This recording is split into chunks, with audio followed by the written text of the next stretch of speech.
Why is solitude the ultimate test of your life? Think about it carefully. It's not success, it's not money, it's not anyone's approval. The real line that separates the strong from the weak lies in that moment when you're left alone with yourself and have no escape. Most people run from it because solitude is like a cruel mirror. It shows you who you are, without ornaments, without masks, without excuses. And when you look for too long, you discover truths you'd rather bury. Solitude isn't comfortable. It isn't kind. It isn't indulgent. It's a judge who won't buy your excuses and an executioner who won't forget your lies. That's why most fear it, because it strips away the false skin they wear every day. Do you know what the irony is? That same silence you fear today is the door to the greatest freedom you'll ever have. Solitude is the place where your mind stops being a hostage to external noise and finally begins to hear itself. It's the arena where your fear turns into clarity, where your weakness becomes strength, where you finally stop being a slave to what people will say and start becoming the owner of yourself. And I'm going to promise you something with absolute clarity. If you stay until the end of this video, you'll understand why solitude is neither a punishment nor a flaw, but the most decisive exam of your life, and how overcoming it makes you free, indestructible, and authentic. Most believe solitude is simply the absence of people, but that's a convenient lie. True solitude doesn't begin when you lack company, but when you discover that even surrounded by people, you still feel empty. That's where the mirage breaks. You can have friends, a partner, family, thousands of contacts in your phone. But when you close your eyes and turn off the lights, only your own voice remains. And if that voice doesn't hold you, the whole world won't be enough. This is the trap no one wants to admit. Social noise doesn't cure inner silence, it only disguises it. And here comes a secret almost no one dares to confess. The most dangerous bond you can have is with the approval of others. Because when you haven't learned to be at peace with yourself, every smile, every applause, every kind word becomes a dose of borrowed oxygen. You become an emotional beggar, always waiting for someone else to fill the emptiness you don't know how to inhabit. But there's something even more disturbing. That dependence robs you of the only thing you have, your inner freedom. Every time you live to not disappoint, every time you mold your gestures and ideas to be accepted, you're mortgaging your identity. And you do it out of fear of an imaginary enemy, solitude. Do you realize what this means? That while you run from solitude, it chases you like a shadow. You can avoid it for a while, but it always ends up finding you. And when it does, if you weren't prepared, it destroys you. Because solitude unmasks the imposter. It shows you how many of your dreams were truly yours and how many were borrowed. It reveals to what extent you've built a life with bricks you didn't choose, following blueprints others drew.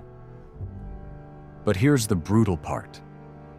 That same solitude that seems like an executioner is, in reality, the only teacher capable of revealing the truth. If you manage to bear its weight, it teaches you something no crowd can give you: authenticity. And here begins the silent transformation.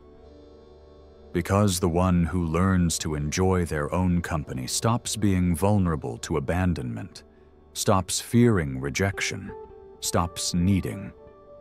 They become someone so solid that when they open up to others, they do it by choice, not by lack.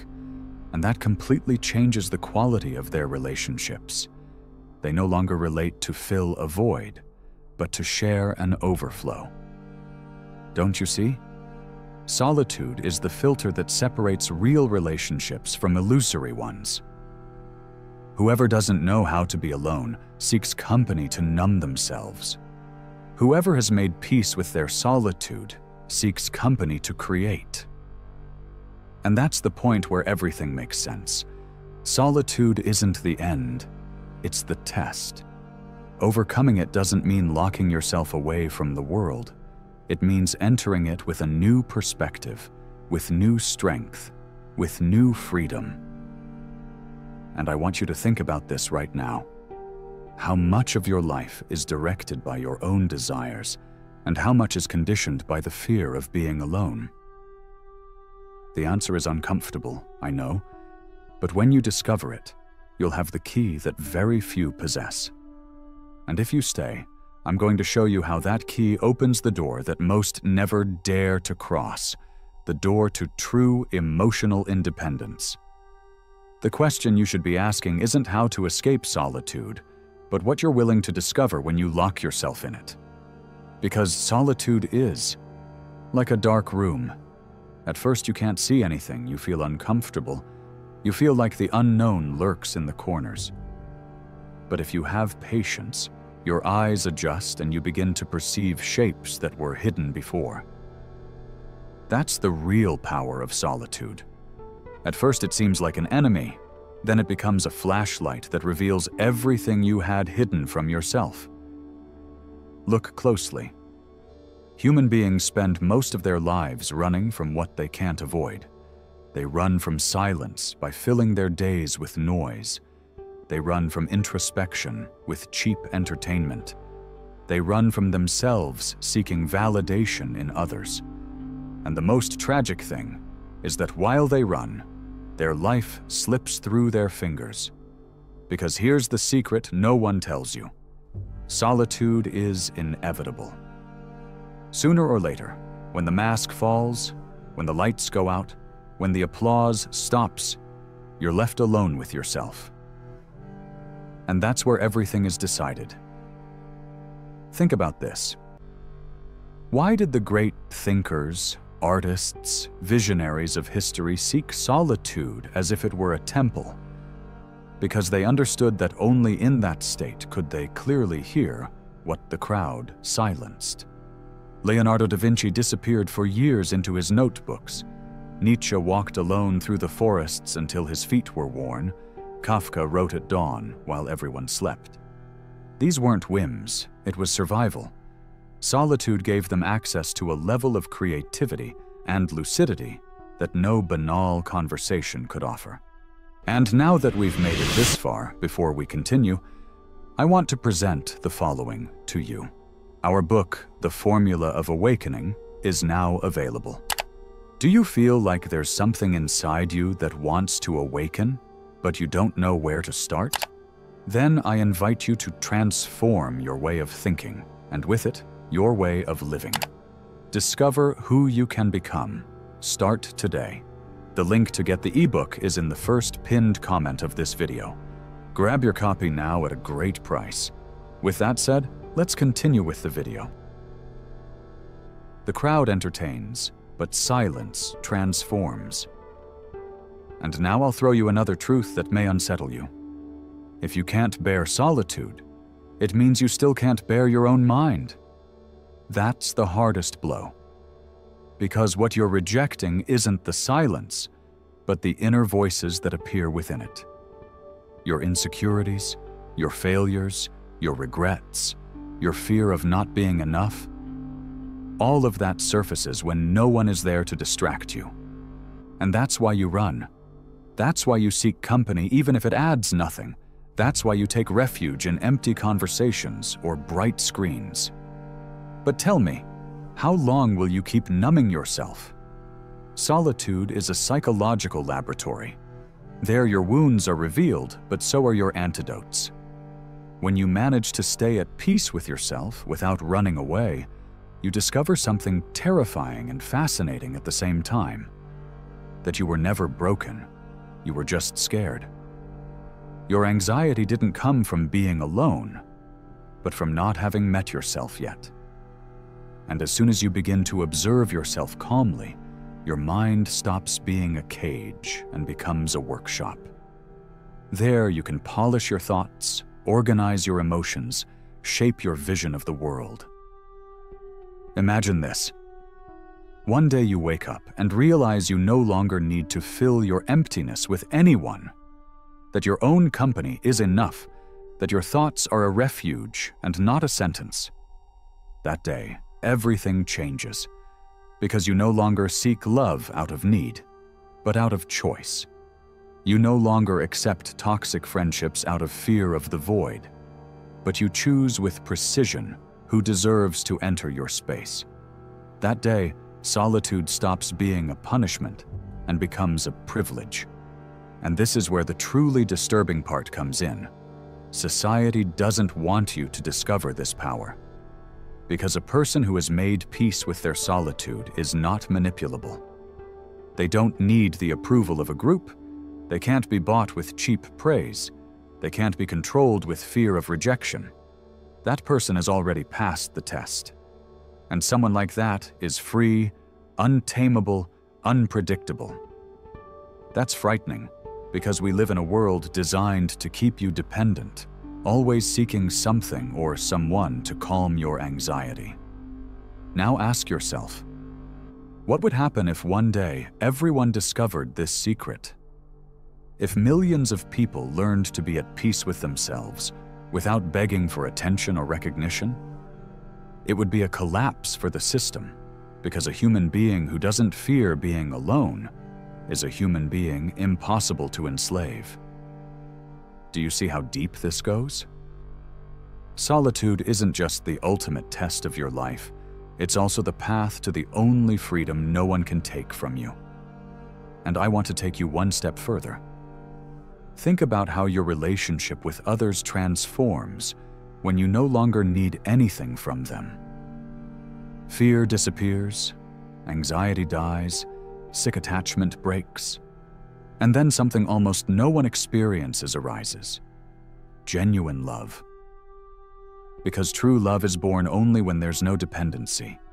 You can only truly love when you lack nothing, when you choose to share what already overflows within you, not when you expect someone to fix your fractures. Look at it from this perspective. Solitude is the crucible in which emotional maturity is forged. There, need melts away, intention is purified, will is tempered. The result is a complete human being, capable of walking alone and at the same time capable of extending a hand to others from a place of abundance and not of lack. It's a dark tunnel, yes. But at the end of that tunnel is your freedom. And as promised, if you stay with me until the end, I'm going to show you how this journey is not only bearable, but enjoyable.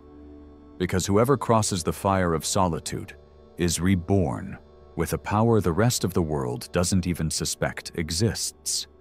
Do you want me to continue developing from here toward an even more psychological focus, showing how solitude reveals hidden traumas and at the same time opens paths to creativity and purpose? The fascinating thing is that solitude not only strips you bare before yourself, it also functions as a kind of magnifying glass that amplifies what you really carry inside. When you're with others, you can pretend, you can distract yourself, you can act, you can cover your emptiness with others' presence. But when you're alone, the theater ends. Solitude doesn't tolerate characters. It demands authenticity. And that's why so many fear it, because they've spent their lives playing a role and suddenly discover that without an audience, they don't know who they are. Here's where the darkest and most interesting part begins. Solitude is an internal lie detector. If it hurts to be with yourself, it's because you can't stand yourself. If silence unsettles you, it's because you know there are truths inside you're trying to bury. Every thought you pushed down to avoid facing it comes back in the echo of the void, and there's no escape. That's what makes solitude the ultimate test. It not only confronts your present, it also forces you to look at your past and recognize your invisible chains. But don't misunderstand it, because here's the paradox. The more uncomfortable it feels, the more necessary it is.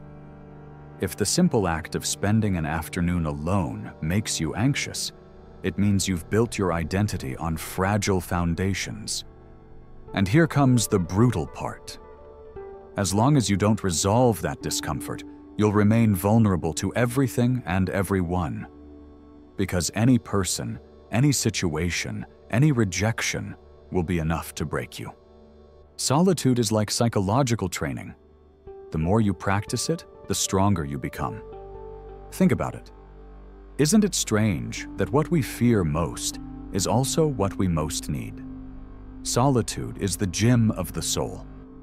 In it, you learn to manage anxiety, to regulate your emotions, to build an internal dialogue that doesn't sink you, but sustains you. Without solitude, there's never real introspection. And without introspection, all you do is repeat inherited patterns, react like an automaton programmed by social noise.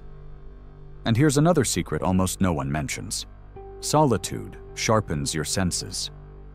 In the silence, you begin to hear clearly, not only what happens inside you, but what happens outside.